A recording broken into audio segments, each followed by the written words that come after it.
Hello, good afternoon and welcome. My name's John Comber. I'm here with Dr. Andrew Lana, the founder and CEO of iESE, who is a transformation expert who has worked around the world for more than 25 years, delivering transformation, and Molly Balcombe-Rowley, who's got a master's degree in collaborative design and works in Finland and Canada and has international expertise in transformation. So welcome to you all. We're here to talk about the redesign of authorities using design principles and design principle methodologies, and what some of the critical success factors are to using those methodologies. This isn't going to be a PowerPoint slide epic. It's not going to be death by PowerPoint. It's going to be a conversation between the three of us about what we see as important in these areas, and we're going to be drawing on the expertise of the people present to make sure we are able to understand what design principles are, how they're used in a local authority setting, and what advantages they can bring to the design of public services and, in fact, the reinvention of public services. So we're all going to take turns talking. We're all going to ask each other questions, and we've got Molly through to 2:30, so we're going to major on drawing out her experience during the period for which we've got her, and thank you for joining us. And I think it starts with me. I spent 35 years in local government and ended my career, full-time working career, as the chief exec of the London Borough of Greenwich. I saw years of austerity, delivering more for less, and eventually that becoming delivering more for nothing. And the challenges that leaves behind with the pandemic now coming through and the challenges of Brexit leave us with a huge amount to do with much less resource than we would normally have had. What does that really mean? It means we've got a challenging time for the planet.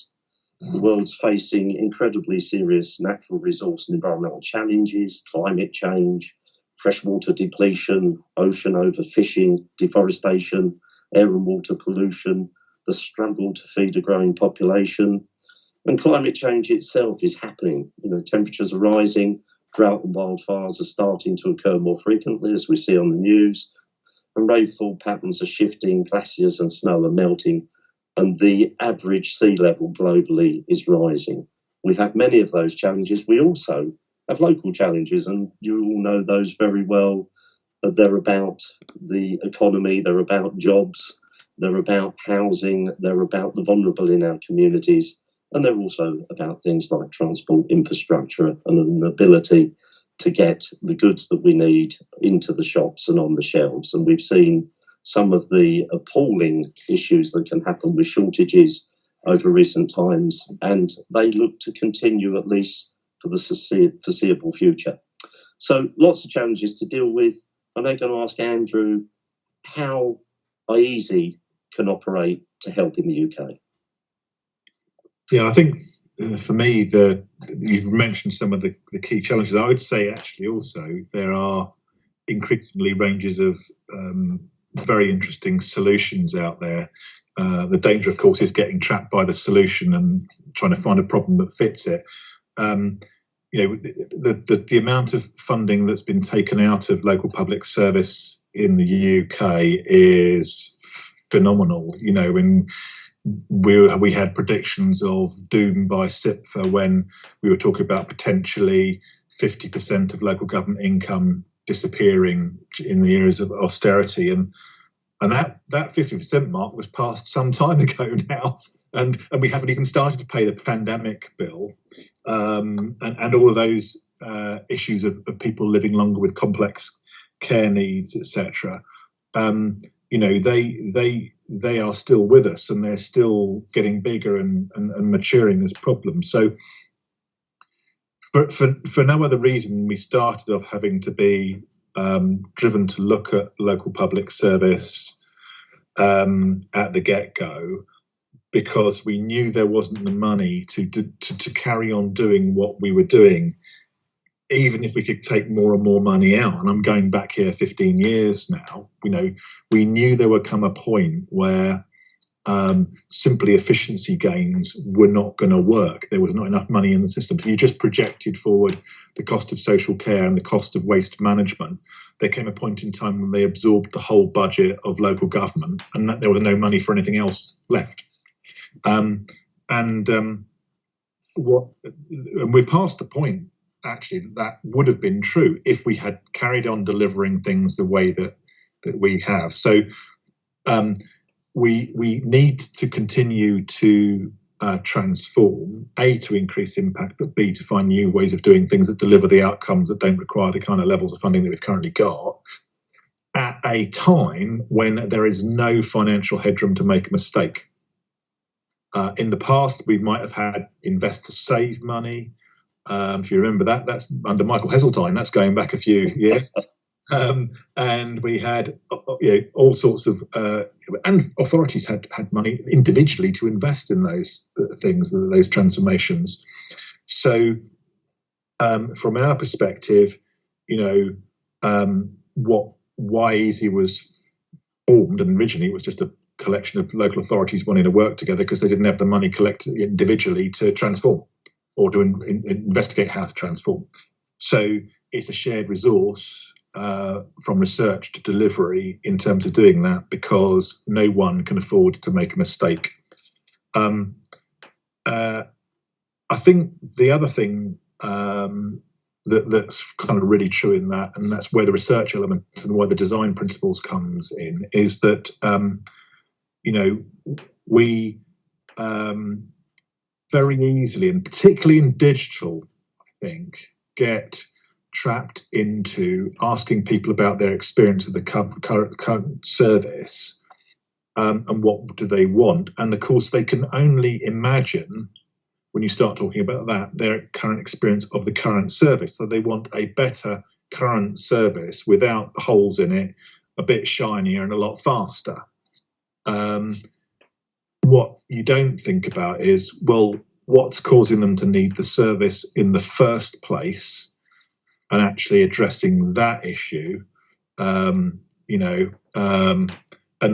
by dealing with that, you're no longer thinking about redesigning the service. You might be thinking about designing a new service, but even there, you shouldn't assume that the local authority is going to deliver it. So I think that what we can do collectively is imagine the future, help each other to imagine the future. And it won't be perfect, and there will be bits in focus and bits that are a bit fuzzy, and that's fine, and we need to learn to live with that, and then we can together work on reaching that future and minimizing the risk of failure and the cost of getting there, I think. So that's how I would frame it.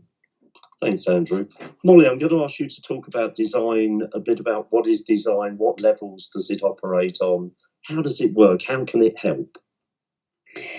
Well, design is an approach, and it's a set of capabilities that can really connect what the needs are that are present in the communities that you're serving with the services you can offer. And so that's a pretty basic way of saying it. But really what you're doing is you're bringing in the capacity to, and design principles in particular can help as a method to bring in the capacity from the community to actualize the vision and values and goals of the community. So, through a human-centered design process, you're really looking at uncovering what those values, what those intentions, what those needs are.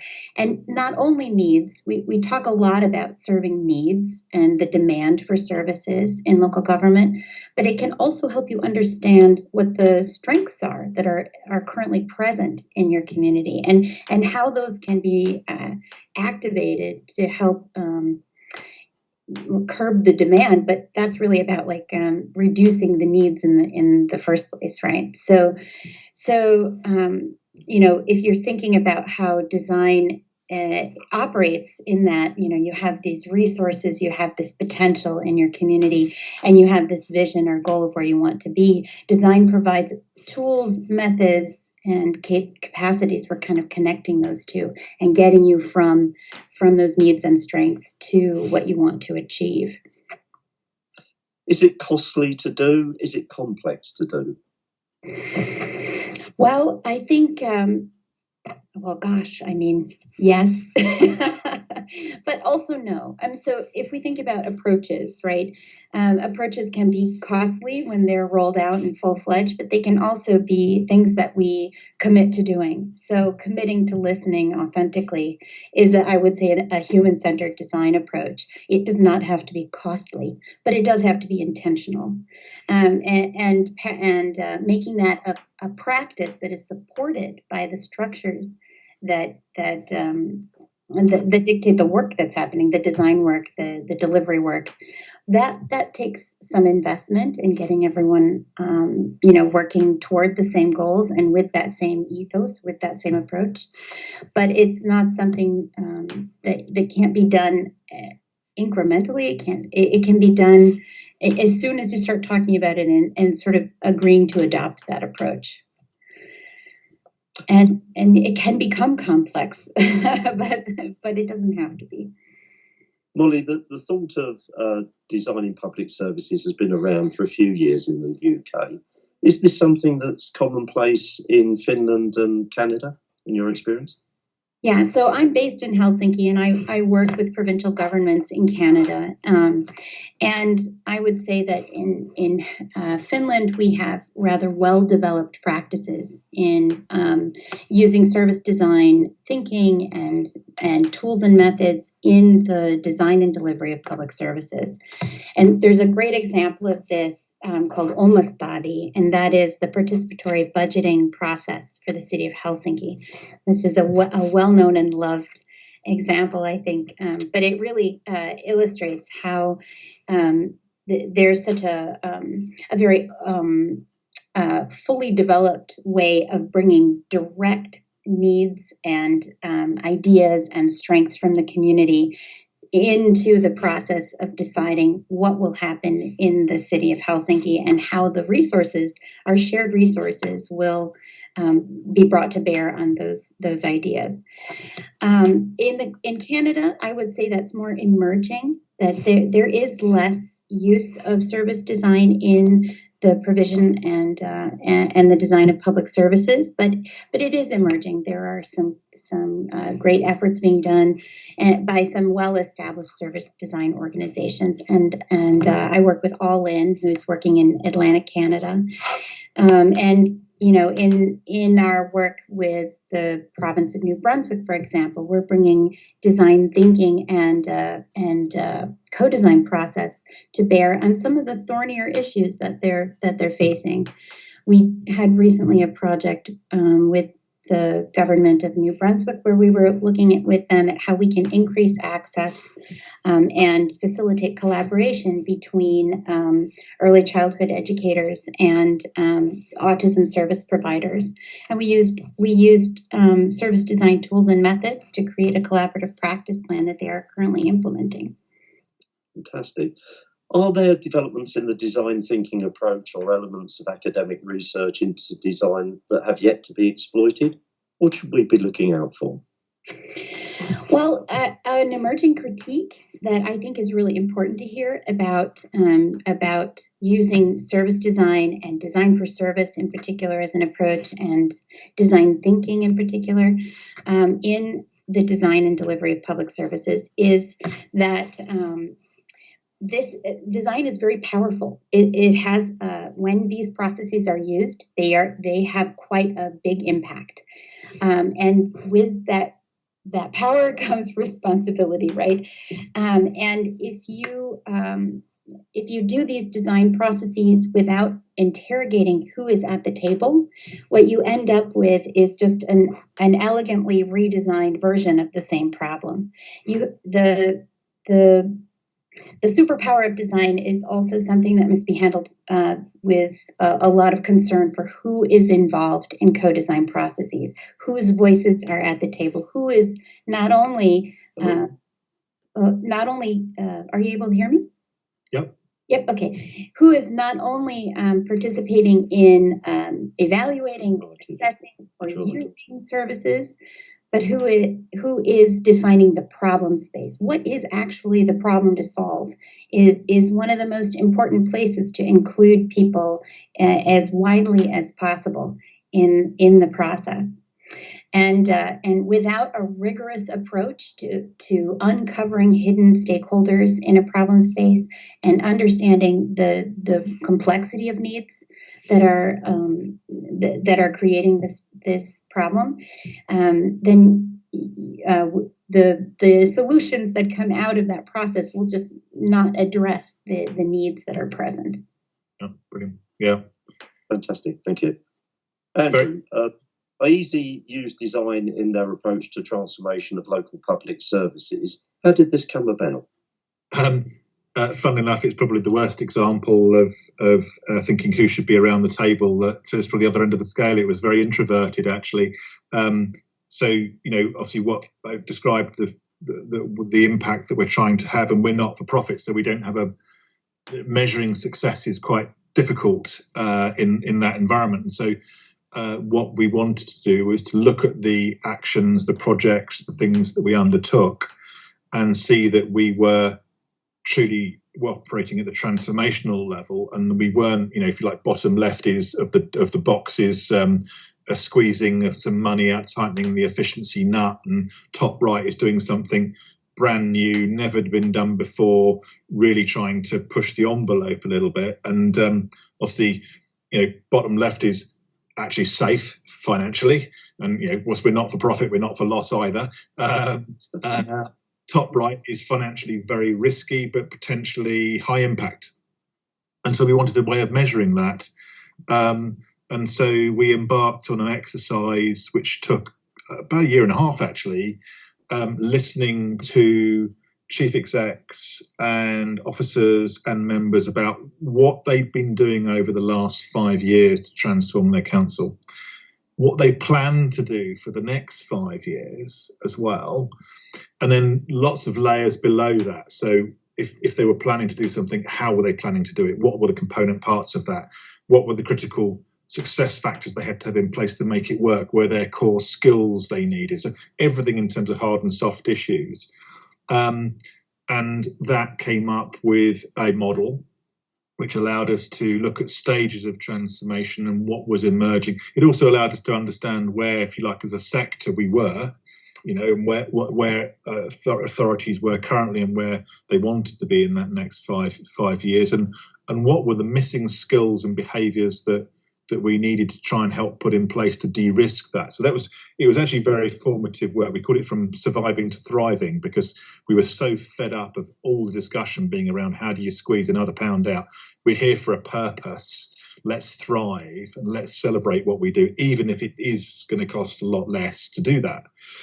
So that's where it came from. And but in the course of conversation, of course, everyone was facing the same challenge. So chief execs were wanting to look at the same thing inside their authority. So initially we started having people say, well, could we use that? Can you publish it? And can we use it so that we can start to measure our progress in that? And then more recently, the Local Government Association was trying to create a self-assessment for councils. And that was a big challenge for us. So we do work engaging with leaderships of councils where we gamify this. We look at what their current transformation program is and where it is, and give them some sense of objective measure about where they are, and also use that as a sieve to draw in examples from around the globe that will be relevant to them.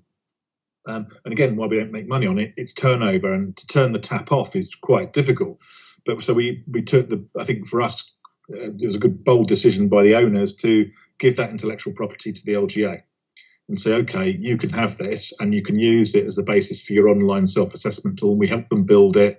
We help them load up examples into it, evaluated case studies, so that a council could go in and go, well, I'm quite strong here, not so strong there. I'd like to be better here. And it would then evaluate them and give them suggestions on examples from around the world they could look at that would help them along. So and others are starting to look at it as well. And certainly the work I've done with Jules at All In when we were in Dubai, I found the model as applicable there, and also a great way to sieve and assess the examples of what they were doing. So when you're trying to evaluate how well one department's getting on versus another, you could use the levels of transformation to distinguish between them. So what started out as a very selfish navel-gazing exercise has, again, by dint of accident as the normal way, become quite a community-based project.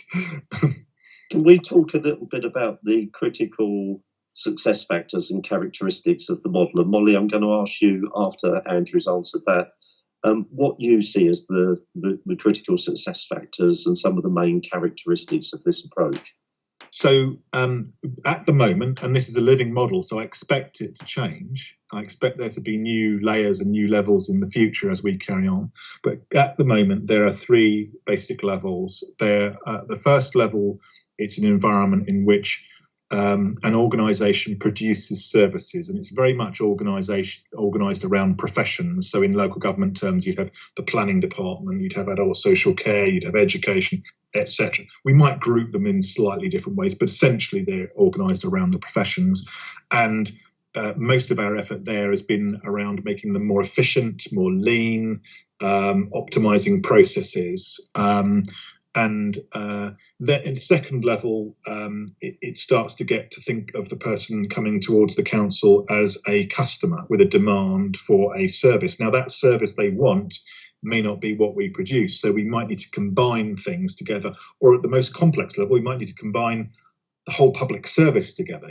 So in Manchester, where they've brought health and care and others together, I mean, a great one is the One Trafford project, where they redesigned the whole public service, police, fire, local authority, etc., around the transaction. I think so.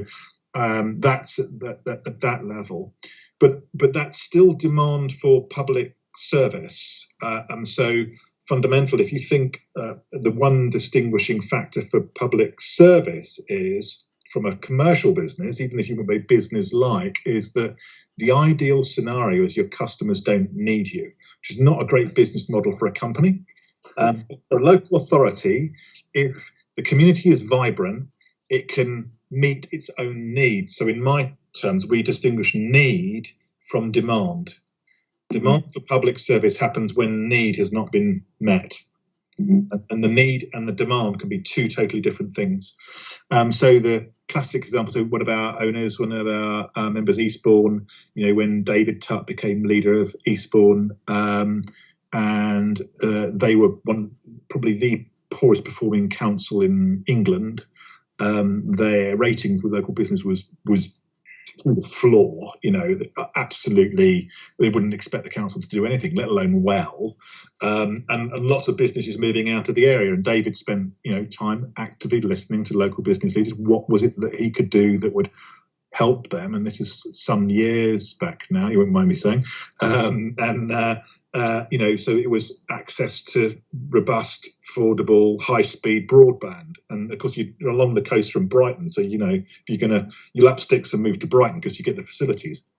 And so what did they do? You could have done the typical local government approach. I'll hire a few more officers and we'll help you with your business plan and we'll, make you a more stable business. No, what they did was they went and bought a 51% stake in a new tech company, and they rolled out broadband at twice the speed and half the price of British Telecom to the businesses so they now make money out of that. Great. The businesses save money and they have an infrastructure. So the solution was not a public service. It was a bit of entrepreneurial approach, and that entrepreneurial approach can be community-based or commercial or a hybrid, and we see different dimensions of that. So when you go through those levels, we have two things. We have critical success factors and we have characteristics. A characteristic is something that will change by level, and it changes in a very specific way. And if you don't allow for that characteristic to change, your operation of that model will collapse. So a characteristic, for example, is the role and behaviour of politicians. At level one, they are a concierge service where when the service is broken, their local population will complain to them and they will guide them through the service. Now, if you jump to the other end, where actually what you're trying to do is help the community have the capacity and capability to meet its own needs. If you've got an elected member behaving at level 1, which I'm going to concierge people into the local authority services, they're working at odds with the model of the authority, and it will collapse. So we have about 20 different characteristics we look for and are defined at each level about how they work. And then there are some other things which we would call critical success factors, because you need them, but they don't change. So the nature of good leadership, the nature of good change management, there are a number of those things which fundamentally are the same at each of those levels. So for us, it's kind of the levels, the critical success factors which don't change, and then these characteristics which change as you move through the levels. That's our language. Thanks, Andrew. Molly, we've only got you for a short time now. Characteristics, critical success factors of applying this design approach. What would you say they were? Well, I'm hearing that wonderful example of the broadband company. And the first thing I think of is, well, yes, because that is an action that a local authority takes when they deeply understand the needs present in their community. And so that research into what is happening at the community level, and not only sort of from a customer lens of what do people need, but actually what are people trying to achieve, and then getting into how can the local authority be working on with people on the goals that they're trying to achieve, rather than this idea that there's a demand and we'll try to fill it, or we'll try to push it back into the community. So I would say that that this approach of first understanding what is happening in the community in terms of the goals and aspirations of the different sort of levels, or like if we think of a community as a collection of many smaller systems, right? So thinking about how you can make sense of all of those systems at play, and where those goals are sort of spinning up in those systems, and how our collective resources can best be applied to helping those goals thrive. I would say that's where design's tools and designer capabilities really come into full force in that process. And if I was to ask you in the closing moments we've got you, what would be the best example you would turn to say where this has worked, where it's created the biggest impact, or where it's currently in process and is likely to create the biggest impact? Well, I'm not entirely familiar with this model being working in the world, but I will say that from a different iESE project, we are taking these ideas about how to help people within the community achieve their goals through this listening and understanding this complex set of systems at play through our work on the care management system that we're developing to assist local authorities in managing their social care services through the smart use of data and the empowerment of care users. And we're building this system with the idea that the people who use services should be able to make sense of their data, and that they should be empowered to make decisions about their data. And that's coming from listening to practitioners who have a perspective on that empowerment, from care users that have perspectives on that empowerment, and all the different sorts of life events that people are interfacing with social care, and all the different kinds of needs that they have in those life moments. So I would say that that this process that we're currently engaged in is a great example of listening to goals and listening to capacities, not only listening to needs, and trying to put as much of our resources as possible into activating things that are already working and capacities that are already at hand. Molly, that's absolutely great. I'm conscious that you are pushed for time and we have you until 2. So thank you very much for your participation. Yes, it's a delight. Fantastic. Thank you. Seeing you soon. Take care. Thanks. Bye. Bye-bye. Whilst Molly's leaving us then, John, maybe I'll ask you a question. You've seen the model. You're a former chief exec. You've been active as a leader in Solace, the Society of Local Authority Chief Execs in the UK. What is it about the iESE transformation model that appeals to you?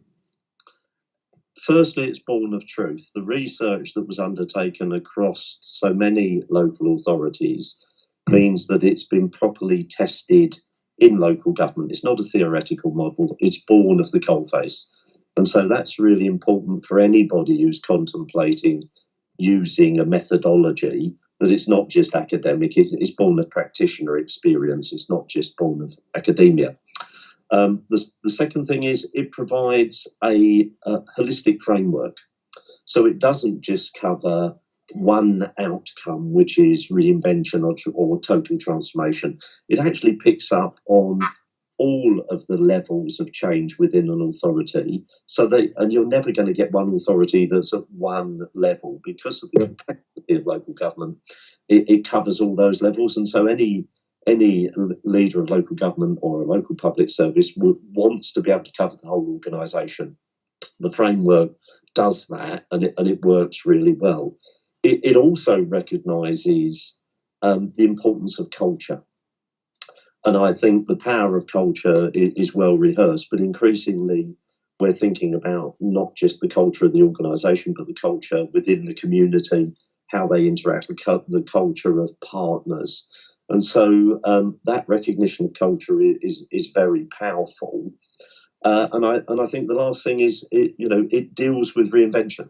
It asks the impossible question, which was as it were, the litmus test you were talking about earlier, that if a local authority is to create vibrant communities, ultimately it's saying that it needs to be needed as least as possible.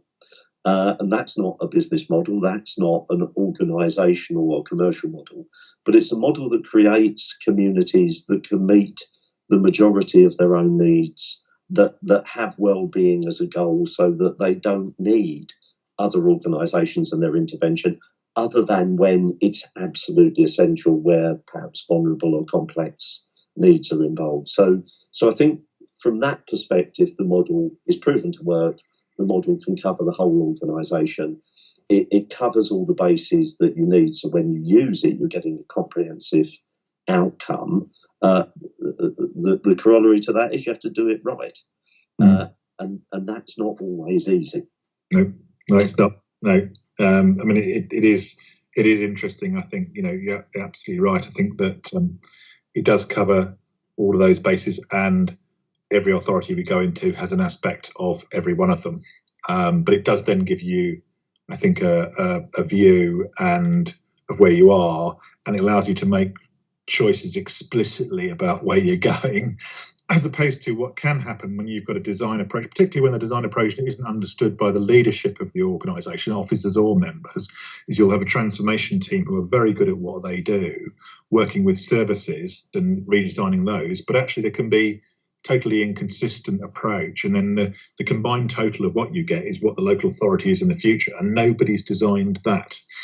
So what you're setting, allowing, is members to have a vision about what their council's going to look like in the future, and to aim at it, which I think is really helpful. Sorry, we've just got there's the useful dog intervention. I knew that was going to happen at some stage. Proving we're live. Yeah, so, absolutely. So to what extent can we understand the council of the future and what it'll look like, which is becoming essential? So actually the purpose of local government, really understanding what is it we're trying to build that will be better, that will be future-proofed. How can we go about? What do we need to address? What's the process that you're really trying to put in place that will allow people to join in with developing an understanding of or a methodology going forward? So I think that there's a number of aspects to this. I think, you know, from in terms of people participating, for me, it's about what level in the organisation. First off, and I mentioned members, but actually to participate in this as an exercise, you know, we do have to have a vision of what the future is going to look like, and it might be, as I said earlier, some of it's really in focus and some's not.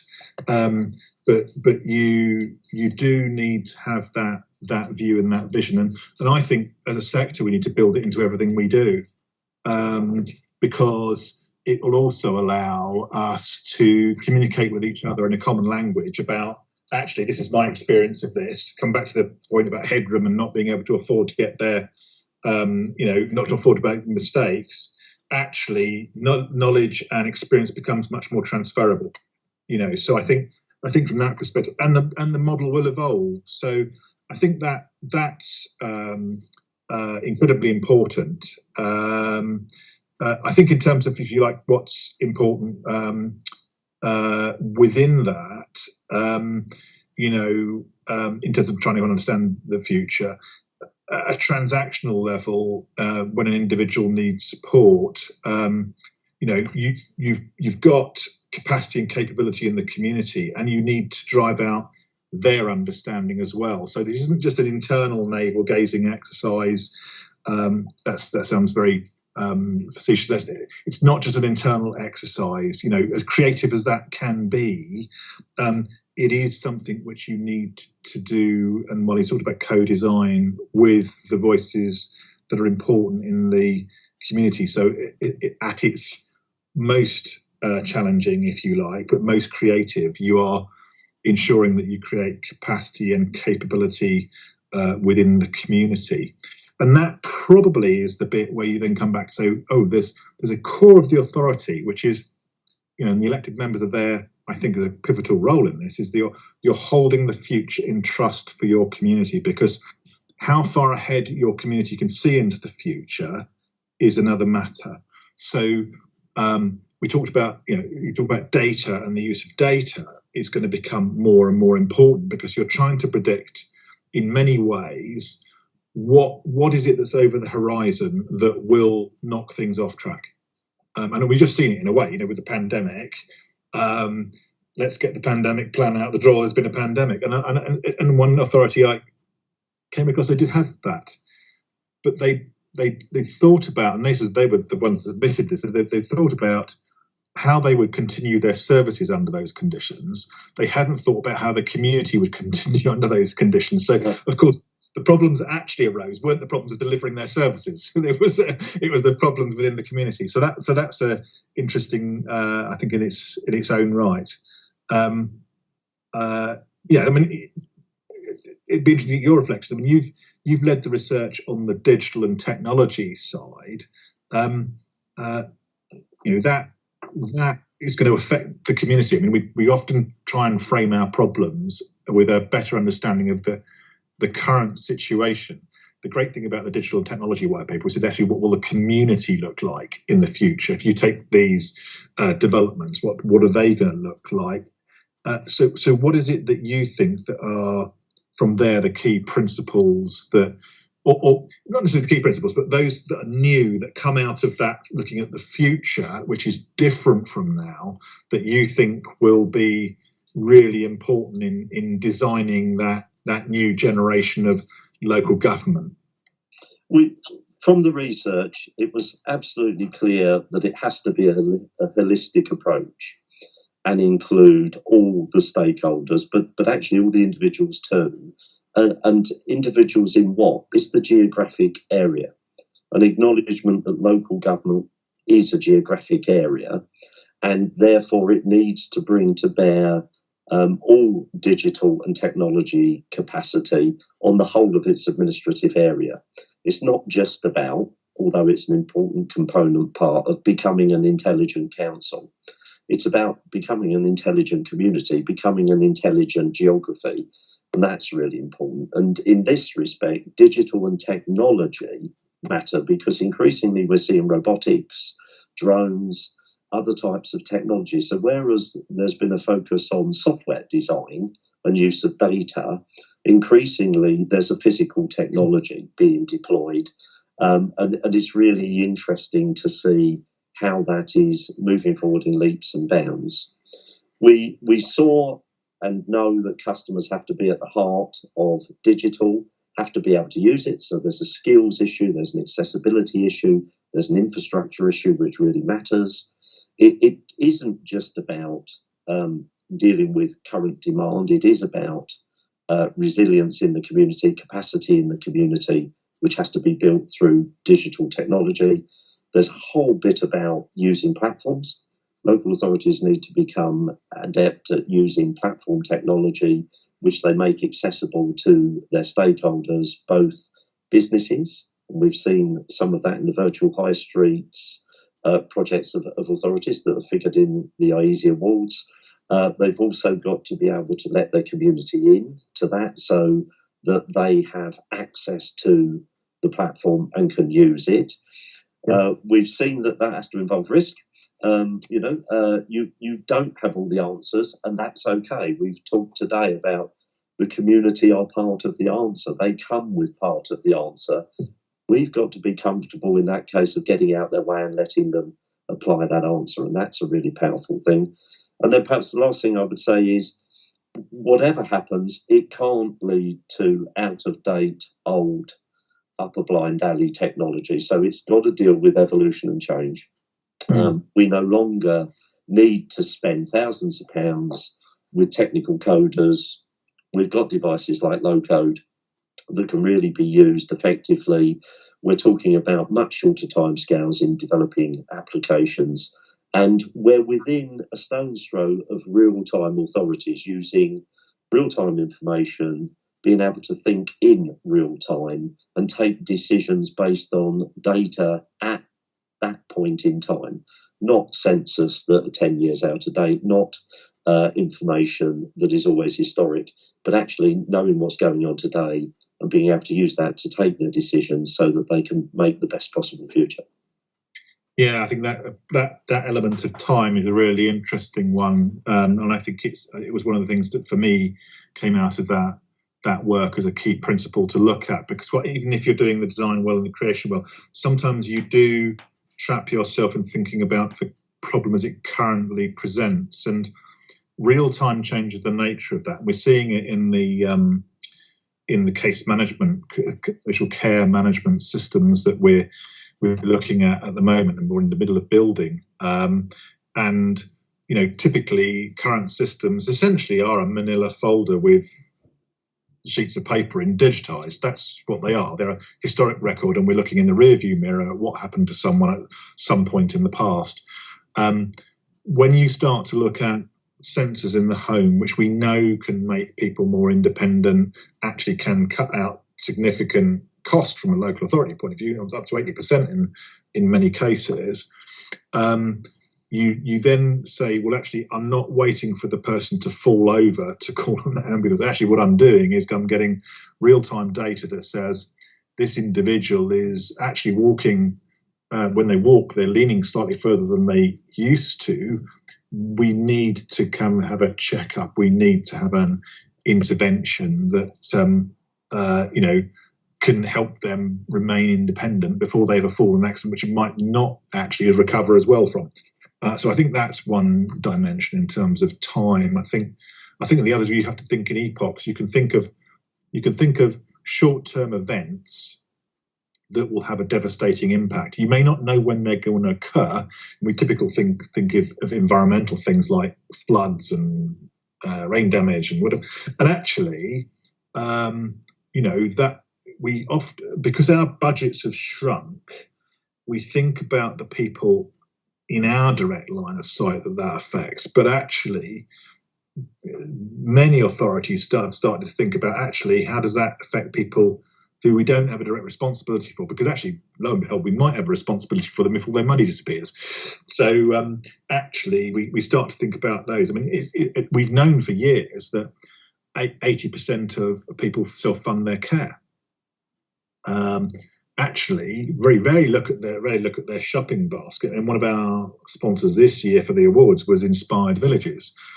They are there to develop housing and homes for people who need a little bit of support, but to keep them independent, and they're operating in that 80% of the market.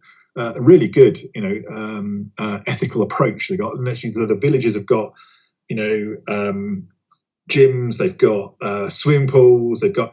So actually, the communities that have had one of those built, all of us, it's open to the whole community, not just to those buying those properties. All of a sudden, actually, the local authority's got a free gym, a free swimming pool, and all these facilities coming in, and it's meeting that demand, which would fall onto them if they were capital depleters, to use the local government technical jargon, when their savings run out. So it's really, I think that broader view of time.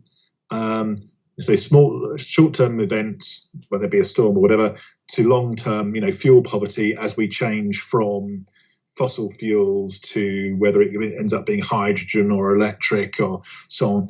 What that does to the shopping basket of the community, including those that we don't necessarily have a direct line of sight to, I think is a really important approach. So that, for me, the thinking of expanding our mind and challenging ourselves on time period is probably the one thing, fundamental key design challenge, if you like, that came out of that digital and technology work for me, I think. And so if I was to ask you, what are the next steps for iESE in using a design approach to community-enabled public services, what would you say? We are developing a number of things, and they're based upon really the experience that we see. So it's no different, we call it research, others call it sort of theft of intellectual property. So if you look at that bit around the examples. So one of our Council of the Year winners, iESE, they just looked at what affected people who were on low income. And they looked at the events, and they saw that the funeral, paying for people would not stint on a family funeral. That could knock a family from being poor to being financially ruined. And what they did was they reshaped the market in funerals, and they created what they call a respectful funeral.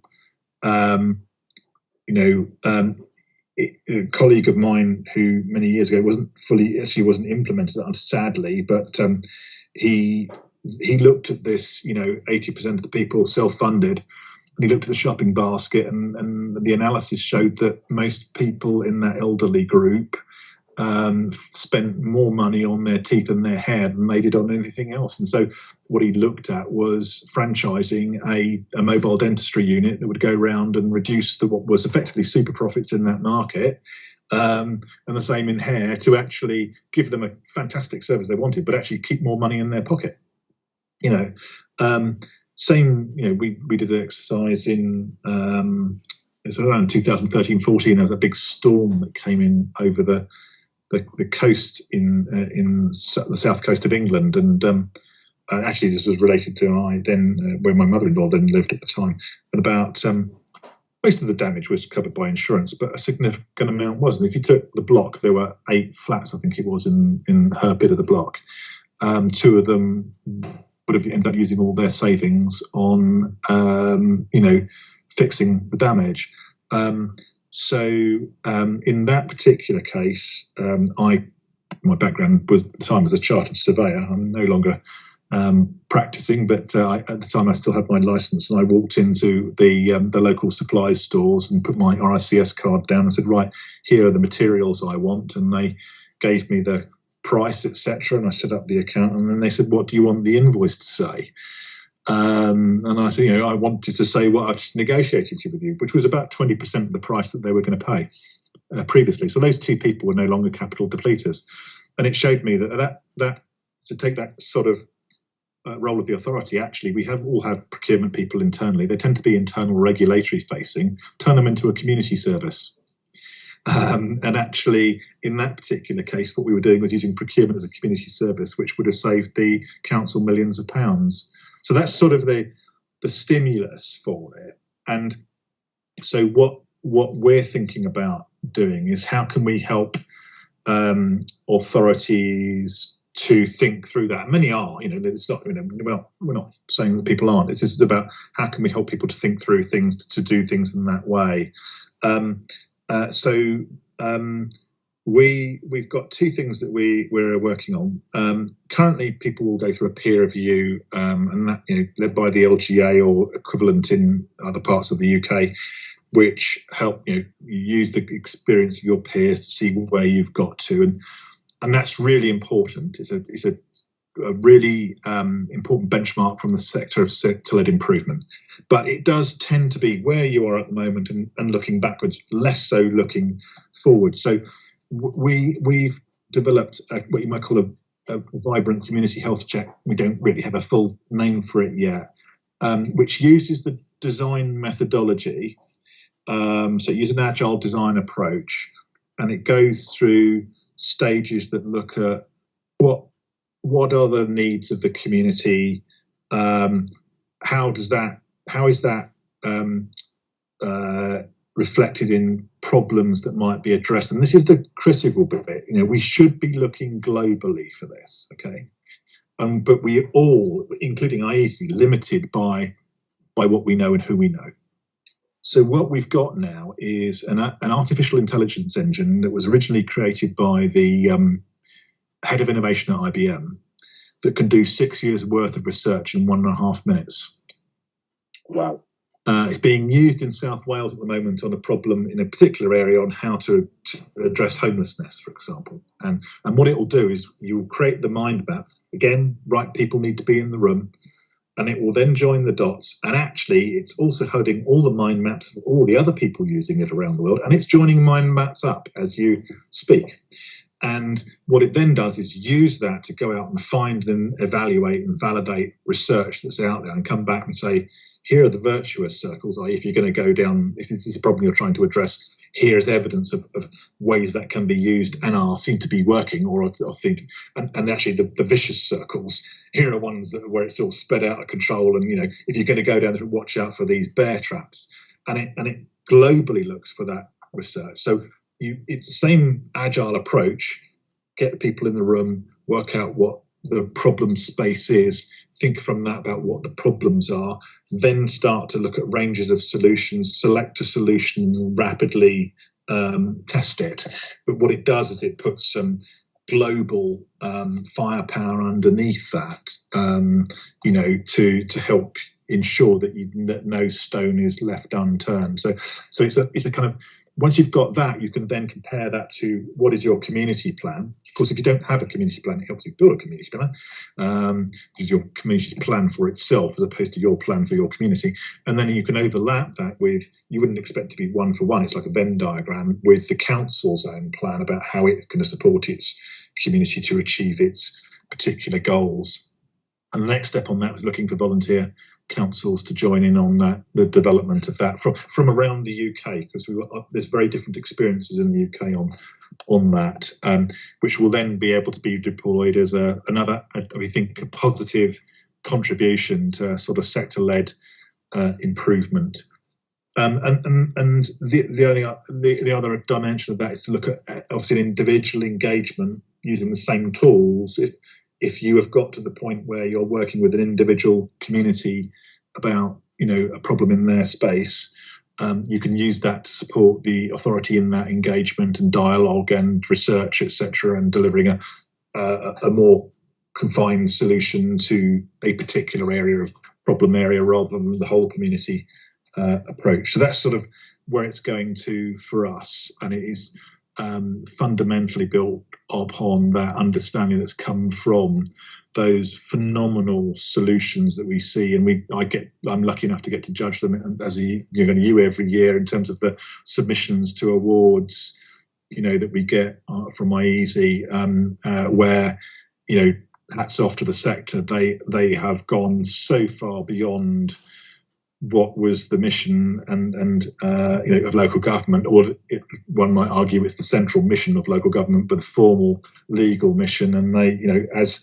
all good caring organisations do, they ask for forgiveness after the event and not permission to do it.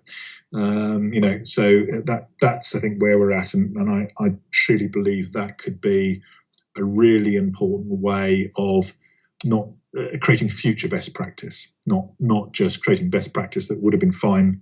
We're rolling out 5 years ago's experience. It's kind of what's the latest and how do we build the future? Fantastic. We've had a canter through humanistic design principles, the transformation model that iESE has researched and developed. We've talked about 3 products, if you include the case management system that iESE is currently working on. If anybody watching the Transform talk wants to know more, then please look at iESE Transformation. It's available on the iESE website. You can get on the circulation list. It's a electric magazine. It's also a physical magazine, and it talks about improvement in local public services. I thoroughly recommend it, and it really deals with the transformation model. If you want to get involved in the Design Health Check or the Service Design Challenge, then please go to the website, find the details. Please contact us and let us know that you want to get involved, and we will be more than enthusiastic about joining you in the journey to develop these products and to create better local public services. And I think, Andrew, that brings us to the end of our Transform talk, which is nearly on time. Yeah, brilliant. Thank you, John. Yeah. And if anybody wants to explore the model particularly, then there's a great double-page spread in the middle of, I think it's issue 14 of Transform magazine, not just on the website, but there's a platform called Issue, iESE, which is used by most digital magazines in the world. And every back issue of Transform magazine is held on that platform. It's publicly available, so just look up iESE, and when you get there, just search on iESE. One lot will come up will be the business school that's in Spain, and the other lot will be us. So it just leaves me to thank you, Andrew, for your time. It's been a great conversation. To say thank you to everybody watching. There will be more of these Transform talks in future, but don't forget, the Transform magazine's there for you to read now. Thank you, and that's the end